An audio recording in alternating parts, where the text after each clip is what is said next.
For today's review, we are looking at Donna Troy from the Titans build wave, and before I talk about the accessories and the figure, let's take a quick look at the data profile card. As you can see, there is this beautiful comic book artwork of Donna Troy, and on the backside of the card, you do have your usual read-up for who the character is. It reads, Donna Troy was a valiant hero in every iteration of Earth's reality.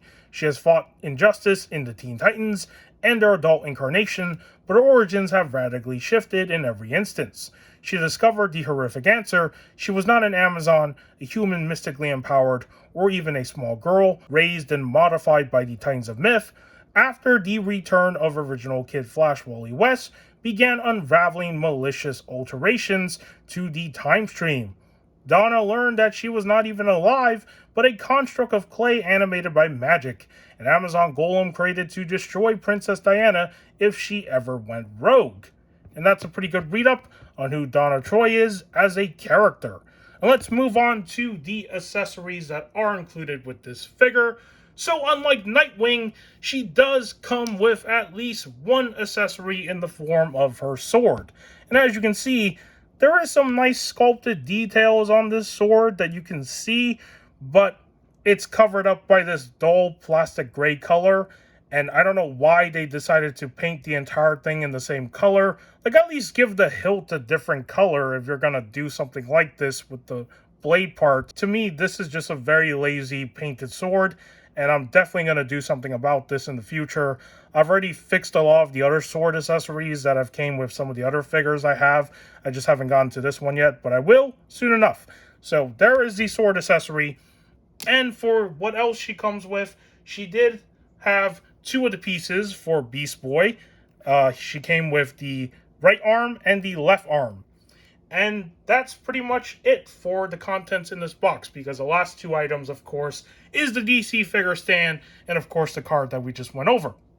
One aspect I like about the Titans build wave is that during this period, Mcfarlane Toys was very focused on the emphasis of sculpted and textured details on their DC comic book figures. And what I mean by this is that even comic book designs of the characters that did not have this sort of details with their costumes, they incorporated these extra details to make their costume stand out for the action figure. And Donna Troy here is a good example of that. As you can see with her costume, it's a very simplistic looking costume, right? Like, there's light grays, dark grays, and some black color areas of the costume. It's a pretty flat design, right?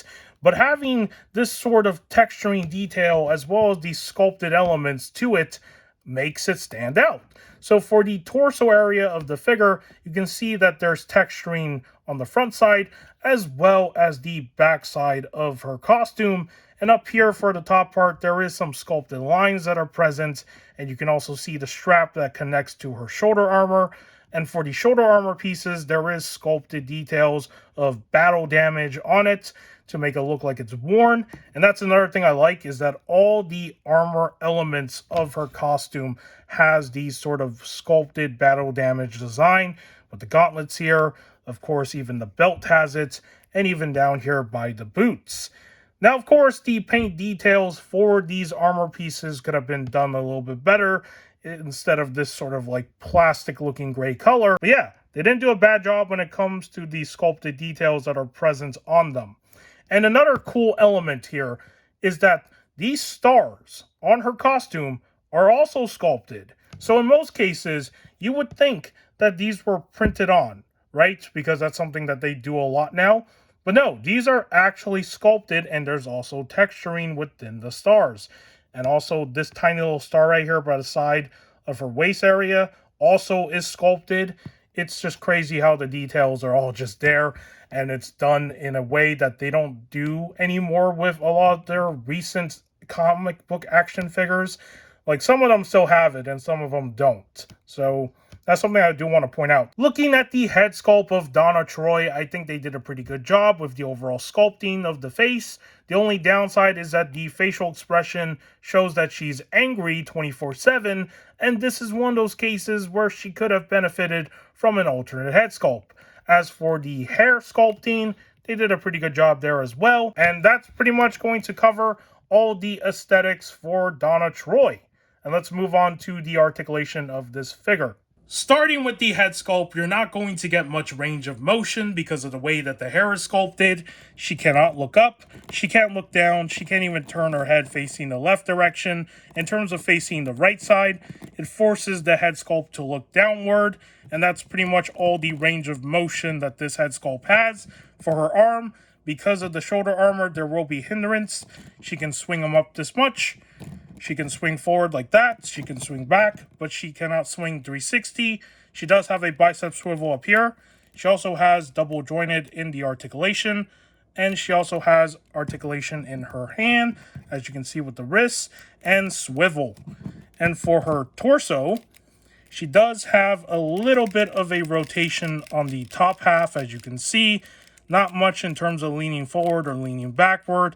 Like, it looks like it can lean, but it doesn't really work. For the waist, there is a really good rotation down here, which is nice, but leaning forward, non-existent. Leaning back, there's a little bit. And for her legs, she does have thigh swivels on one side of her leg, as you can see right here. It does work on this side, it does not work on the other side. In terms of doing the splits, that's as far as her legs are going to go. In terms of kicking out, that's a pretty good kick right there. She does have double jointed in the legs.